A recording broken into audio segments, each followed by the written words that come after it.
Hello greetings to all of you. Welcome to Himrakshak. तो स्वागत है आप सभी का आज की इस वीडियो में।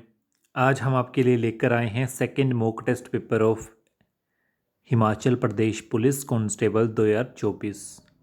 देखिए, ये मॉक टेस्ट पेपर काफ़ी इम्पोर्टेंट है। इस वीडियो में जो भी आपको क्वेश्चन करवाए जाएंगे, आपको एक क्वेश्चन के साथ साथ कम से कम एट लीस्ट बोल रहा हूँ 4 से 5 फैक्ट जरूर बताए जाएंगे। एंड ऑफ द वीडियो आपको बताना है कि आपका स्कोर क्या रहा है। ठीक है जी। चलो, आपका पहला क्वेश्चन आपके सामने रहा। पढ़िए, शाबाश। The power house of cell is. Cell का पावर हाउस है सेल वॉल, माइटोकॉन्ड्रिया, राइबोसोम या फिर न्यूक्लियस। दीजिए जवाब।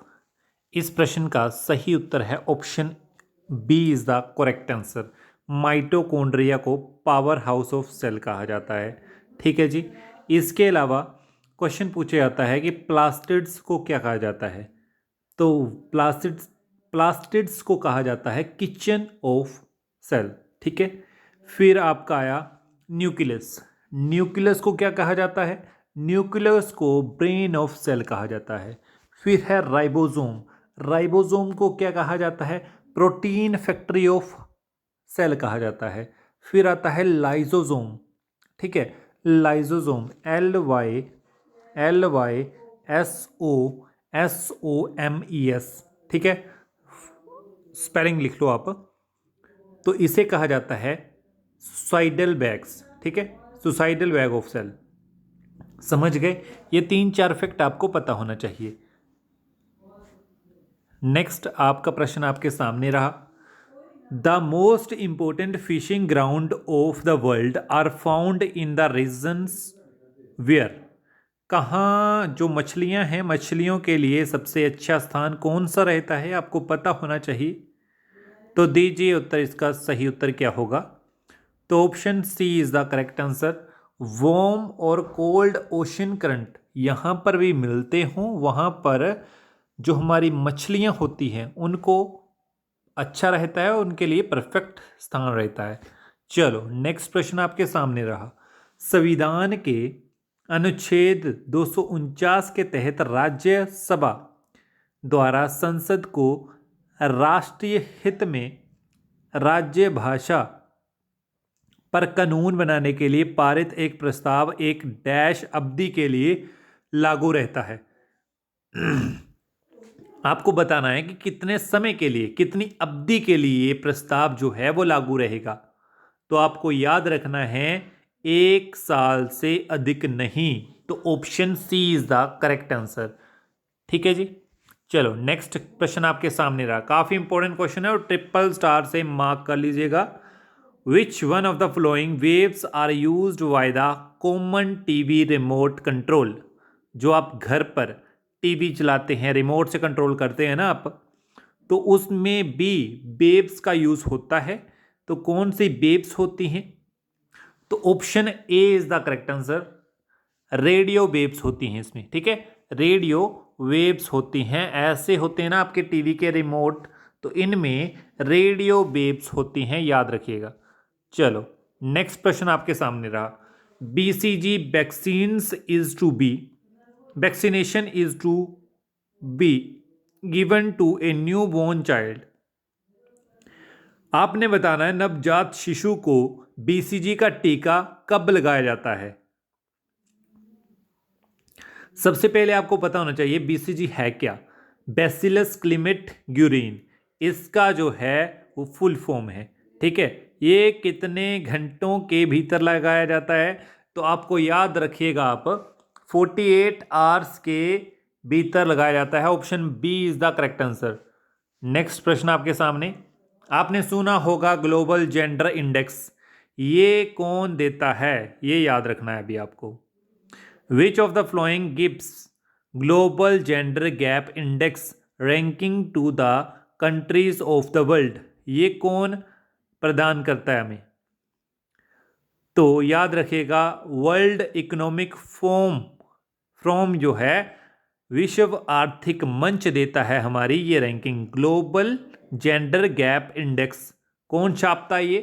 ये छापता है विश्व आर्थिक मंच। नेक्स्ट प्रश्न आपके सामने रहा, काफी इंपॉर्टेंट प्रश्न है ये, दीजिए उत्तर इसका। आपने बताना है, आपने सिंपल सी 4 स्टेटमेंट आपके सामने हैं। बाल गंगाधर तिलक, इनकी हत्या कब हुई थी या फिर इनकी डेथ कब हुई थी? रॉलेट एक्ट कब पास हुआ था? फिर आपका जलियांवाला मैसेकर कब हुआ था? अमृतसर सेशन ऑफ आईएनसी 1919, ये ईयर दिया हुआ है, आपको पता होना चाहिए। तो दीजिए जवाब। देखिए, ये से आपके सामने ये क्वेश्चन होते हैं क्रोनोलॉजिकल ऑर्डर में, आपको मेंटेन करने होते हैं। जैसे सबसे पहले कौन हुआ, फिर उसके बाद कौन हुआ, उसके बाद कौन हुआ, ठीक है। जैसे हम बात करें बाल गंगाधर तिलक की हत्या कब हुई थी या फिर उनकी डेथ कब हुई थी, हत्या नहीं बोलते, डेथ, निधन कब हुआ था, तो याद रखिएगा 1920 में हुआ था, ठीक है। पहले का आ गया 1920। सेकंड, रोलेट एक्ट कब पारित हुआ था, तो याद रखिएगा फेब 1919 में, 1919 में हुआ था, ठीक है। फिर जलियांवाला बाग हत्याकांड अप्रैल 1919 में हुआ था, ठीक है। तो आपका कौन सा करेक्ट आंसर होगा, लगाइए। Option A is the correct answer, ठीक है। Option A is the correct answer. सबसे पहले रोलेट एक्ट हुआ, कब हुआ? फेब 1919 में। फिर हुआ आपका जलियांवाला बाग हत्याकांड अप्रैल 1919। जब ये हत्याकांड हुआ उसके बाद आईएनसी ने यहाँ पर अमृतसर सेशन लिया, ठीक है। उसके कम से कम 1 साल बाद हुई थी बाल गंगाधर तिलक की डेथ, ठीक है, निधन हुआ था। लग गया पता? Next, which one of the following is not feature of zonal council? क्षेत्रीय परिषद की विशेषता कौन सी नहीं है? तो याद रखिएगा option A is the correct answer. यह एक संवैधानिक संस्था नहीं है, ठीक है। क्षेत्रीय परिषद जो है वो एक संवैधानिक संस्था नहीं है, ठीक है। Option A is the correct answer. Option A is the correct answer. यदि आपको पूछ लिया जाए कि हमारे इंडिया में जोनल काउंसिल कितने हैं, तो याद रखिएगा इंडिया में जोनल काउंसिल है 5। कितने? 5 है टोटल, 5। चलो नेक्स्ट क्वेश्चन आपके सामने रहा, ये काफी हटके क्वेश्चन है ये। With the reference of Bombay natural history society consider the following statement. आपको इस प्रकार के क्वेश्चन भी आ सकते हैं कि जो आपकी बॉम्बे नेचुरल हिस्ट्री सोसाइटी है, ये है कौन सी organisation?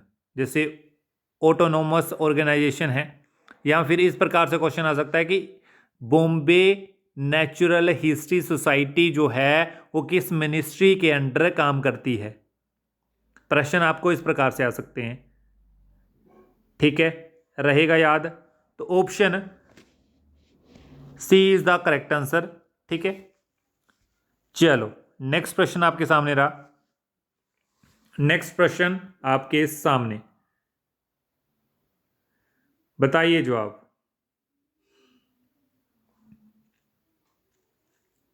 Consider the following statement, choose the correct answer by using code. India is a democratic country, India has a constitution of its own. क्या आएगा इसका, दीजिए जवाब। तो आपका option B is the correct answer. Both A and R means इसकी assertion और reason दोनों करेक्ट हैं, बट आर रीजन जो है वो करेक्ट एक्सप्लेनेशन नहीं है असेसरेशन की। नेक्स्ट प्रश्न आपके सामने रहा, the term regional compressive economic partnership often appears in the news in the context of affairs of the group of countries called। तो इस प्रश्न का सही उत्तर है option B is the correct answer, ASEAN. ASEAN की फुल फॉर्म क्या होती है?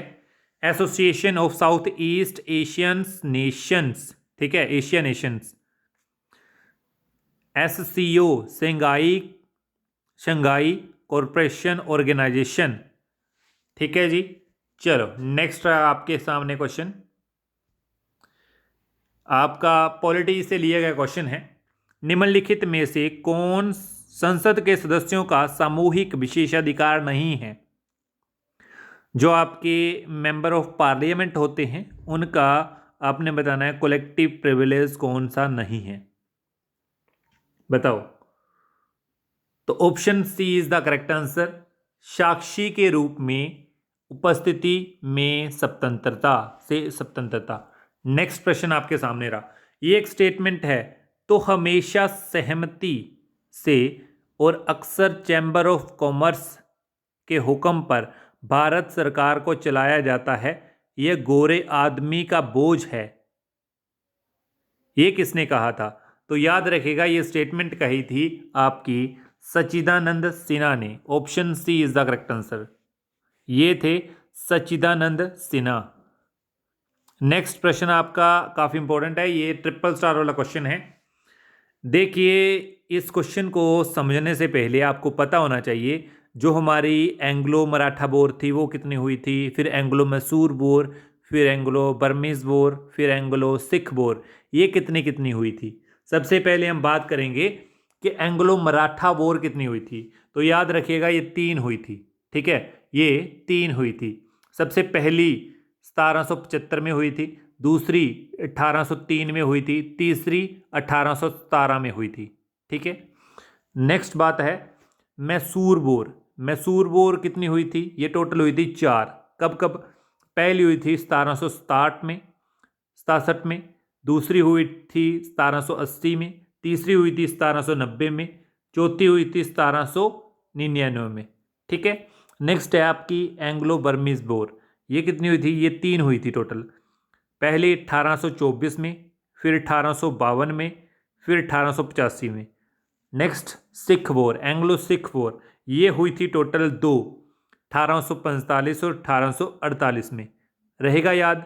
ये पूरी की पूरी जो भी आपको बोला मैंने ये आपने नोट्स कर लेनी है और इनको मिलाकर देखना है कि ये कौन सा सही रहेगा, ठीक है।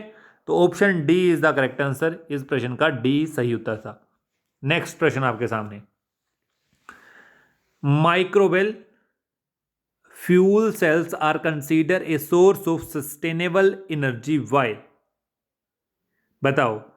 माइक्रोवेल ईंधन कोशिकाओं को स्थायी ऊर्जा का स्रोत माना जाता है, क्यों माना जाता है? बताना है आपको। तो option C is the correct answer. Reason पहला भी सही है, दूसरा भी सही है और दूसरा नहीं सही है, तीसरा सही है, ठीक है। ये से they use living organisms as catalyst to generate energy from certain substrates, ठीक है। They can installed in waste water treatment plants to cleanse water and produce electricity. पहली और तीसरी स्टेटमेंट बिल्कुल सही है, ये आपने याद रखनी है। नेक्स्ट प्रश्न आपके सामने, जैसे अभी हमने क्रोनोलॉजी वाला प्रश्न किया ना, वैसा ही ये प्रश्न है। आपको पता होना चाहिए जो आपका रेगुलेटिंग एक्ट है वो कब हुआ, फिर सूरत स्प्लिट, सूरत विभाजन कब हुआ, मीन्स जो आपके नरम दल थे और गर्म दल थे वो दोनों अलग अलग कब हुए, ठीक है। नेक्स्ट है पार्टीशन ऑफ बंगाल, बंगाल का विभाजन कब हुआ, फिर मुस्लिम लीग की स्थापना कब हुई। सबसे पहले हम बात करते हैं रेगुलेटिंग एक्ट की। 1774, सूरत स्प्लिट 1907, बंगाल विभाजन 1905, फिर नेक्स्ट है मुस्लिम लीग की स्थापना 1906। तो लगा लीजिए tick, option B is the correct answer, ठीक है। सबसे पहले रेगुलेटिंग एक्ट, फिर आपका सूरत का विभाजन 1905 में, फिर आपका मुस्लिम लीग की स्थापना 1906 में, फिर आपका सूरत स्प्लिट 1907 में, ठीक है, रहेगा याद। नेक्स्ट आपका क्वेश्चन है साइंस का। Ilmenite is an ore mineral of, ilmenite किसका ओर या मिनरल है? तो याद रखिएगा ये टाइटेनियम है, टाइटेनियम का। Option A is the correct answer. Next प्रश्न आपके सामने रहा, राजनीति के संदर्भ में आप निम्नलिखित में से किस एक को स्वतंत्रता का सबसे उपरोक्त परिभाषा के रूप में स्वीकार करेंगे? बताइएगा, काफी आसान क्वेश्चन है। तो option D is the correct answer. खुद को पूरी तरह से विकसित करने का अवसर यदि मिल जाए तो हम कहेंगे हम स्वतंत्र हैं। नेक्स्ट, निम्नलिखित कथनों पर विचार करें और सही विकल्प चुनें। जैसे आपको बताना है कि कौन सी स्टेटमेंट करेक्ट है दोनों में से। जैसे पहली है, जेबी कृपलानी ने जुलाई 1952 में किसान मजदूर प्रजा पार्टी का गठन किया। नेक्स्ट है, पीसी घोष और टी प्रकाशम किसान मजदूर प्रजा पार्टी से जुड़े थे। कौन सी स्टेटमेंट करेक्ट है ये आपको बताना है। तो option B is the correct answer. पहली गलत है, दूसरी सही है। मीन्स पीसी घोष और टी प्रकाशम जो थे वो सच में किसान मजदूर प्रजा पार्टी से जुड़े हुए थे। तो ऑप्शन आपका कौन सा बताया मैंने, B is the correct answer. Next प्रश्न आपके सामने रहा, पॉलिटी का क्वेश्चन है। पॉलिटी का पोल साइंस बोल सकते हो, पॉलिटिकल साइंस बोल सकते हो। निम्नलिखित में से कौन सा संविधान के अनुच्छेद 21 के दायरे में नहीं आता है? काफी इंपॉर्टेंट क्वेश्चन है, ध्यान से अटेम्प्ट करें।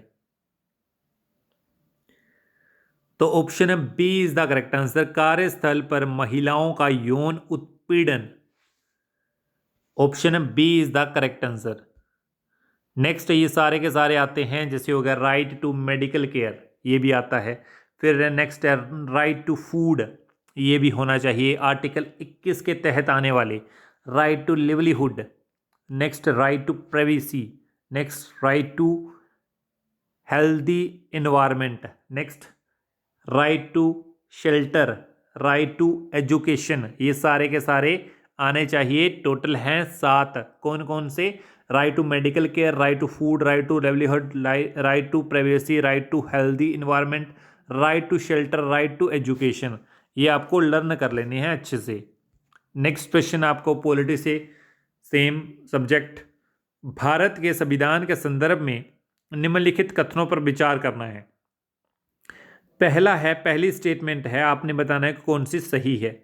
पहली है, किसी भी केंद्रीय कानून को संवैधानिक रूप से अमान्य घोषित करने का अधिकार किसी उच्च न्यायालय को नहीं होगा। ये क्या स्टेटमेंट सही है या फिर गलत है? बताइएगा। ये स्टेटमेंट बिल्कुल गलत है। नेक्स्ट है, भारतीय संविधान में संशोधन को भारत के सर्वोच्च न्यायालय द्वारा प्रश्नगत नहीं किया जा सकता है। यदि एक बार संविधान में संशोधन हो गया तो क्या सुप्रीम कोर्ट उसे चैलेंज नहीं कर सकता है? तो ऑप्शन आपका D is the correct answer. ना तो पहली स्टेटमेंट सही है ना तो दूसरी सही है। ठीक है, नेक्स्ट प्रश्न, जो आपकी अटल पेंशन योजना है उसके रिगार्डिंग ये क्वेश्चन है, तो ध्यान से अटेम्प्ट करना है। अटल पेंशन योजना के संदर्भ में निम्नलिखित कथनों में आपको बताना है कौन सा सही है। पहला कथन है, यह एक न्यूनतम गारंटीड पेंशन योजना है। यो मुख्य रूप से असंगठित क्षेत्रों के मजदूरों को लक्ष्य बनाती है। क्या यह स्टेटमेंट सही है? दिमाग लगाइएगा, सही है और गलत है? ये बिल्कुल सही है। ये एक न्यूनतम गारंटीड पेंशन योजना है। ये मुख्य रूप से असंगठित क्षेत्र के मजदूरों को लक्ष्य बनाती है। बिल्कुल सही स्टेटमेंट है पहली। तो नेक्स्ट है, परिवार का केवल एक ही व्यक्ति इस योजना में शामिल हो सकता है या लाभ ले सकता है। बिल्कुल गलत। परिवार के और लोग हैं तो वो भी ले सकते हैं। पहली स्टेटमेंट सही है तो दूसरी गलत है। नेक्स्ट प्रश्न है, सब्सक्राइबर या फिर अभिदाता की मृत्यु के पश्चात जीवन साथी को आजीवन पेंशन की समान राशि गारंटीड रहती है। तो ये भी बिल्कुल सही है। तो पहली और तीसरी किसमें है? Option C is the correct answer. समझ गए? आपके सामने ही क्वेश्चन हल हुआ है। उम्मीद करता हूँ आपको ये क्वेश्चंस समझ में आए होंगे। थोड़े से हमने लेवल हाई करा था क्योंकि आपको जो है वो फैक्ट भी आने चाहिए और थोड़े से फैक्ट एक्स्ट्रा आने चाहिए आपको। इसमें हमने टोटल डिस्कस करे हैं 22 क्वेश्चन। आपको बताना है कि आपके मार्क्स कितने आए हैं 22 में से। आउट ऑफ 22 में से आपके कितने मार्क्स हैं। यदि आपके 8, 10 जितने मर्जी बने तो आपने कमेंट बॉक्स में ज़रूर बताना है। अगर आप पहली बार इस चैनल पर विज़िट कर रहे हो तो आपको बता दूं, इस चैनल पर आपको एचपी पुलिस की फुल तैयारी करवाई जाएगी। Full mock test paper provide किए जाएंगे, पटवारी के किए जाएंगे, फॉरेस्ट गार्ड के, जेल वार्डर के, इन सभी एग्ज़ामों के फुल मॉक टेस्ट पेपर अगर आपको फ्री ऑफ कॉस्ट चाहिए तो आपको हिमरक्षक को ज़रूर सब्सक्राइब करना चाहिए। ठीक है जी। उम्मीद करता हूँ अभी तक आपने चैनल को सब्सक्राइब, वीडियो को लाइक और वीडियो को शेयर, अच्छा सा कमेंट किया होगा। यूट्यूब के अलावा हम 4 सोशल मीडिया हैंडल्स पर और हैं, जैसे हो गया हमारा फेसबुक, टेलीग्राम, व्हाट्सएप, इंस्टाग्राम। इन तीनों का लिंक हमारे डिस्क्रिप्शन बॉक्स में है, जहां पर भी हमें ज़रूर फॉलो, लाइक, सब्सक्राइब ज़रूर करना है आपको। मिलते हैं नेक्स्ट वीडियो के साथ। आप खुश रहिएगा, पढ़ते रहिएगा। धन्यवाद। जय हिंद, जय हिमाचल।